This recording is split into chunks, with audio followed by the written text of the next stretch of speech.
Paano nga ba maparami at mapadali ang pangingitlog ng manok?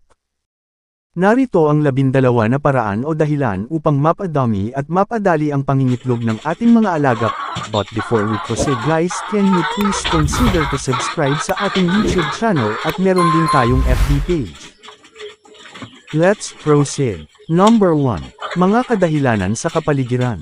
Linisin ang bahay ng manok. Linisin ang kulungan ng manok kahit once a week upang maiwasan ang pagkakalap ng amo niya.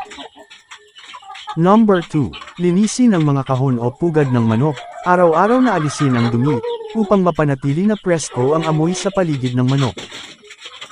Number 3. Tamang ventilasyon. Siguraduhin ang sariwang hangin at bawasan ang amoy ng amo niya. Number 4. Magbigay ng artificial na ilaw. 14 na oras ng ilaw kada araw sa panahon ng taglamig upang hikayatin ang siklo o cycle ng pag-itlog ng manok, kaya mainam na magpailaw hanggang 10 PM para makumpleto ang 14 na oras na kailangan ng manok upang makabuo ng itlog sa isang cycle. Number 5. Nutrisyon. Tamang pagkain para sa manok, layer pellet, crumble o mash, 14-16% na protina para sa mga manok na nag-iitlog.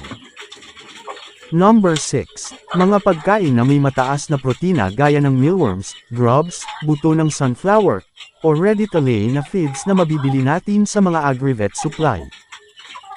Number 7. Supplements like calcium, oyster shells o crushed eggshells para sa matibay na mga balat ng itlog. Meron din mabibili na mga supplements for laying gaya ng egg 1,000 at iba pa. Number 8. Kalusugan at kapakanan. Bawasan ang stress, kilalanin at alisin ang mga nagiging sanhi ng stress gaya ng mga bully na manok, ingay, at temperatura, at mainam din na ihiwalay ang mga rooster sa female.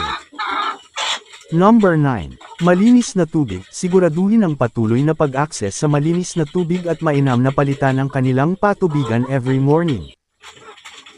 Number 10. Pagpapalago at pamamahala. Look, piliin ang mga lahi ng manok na nag-iitlog.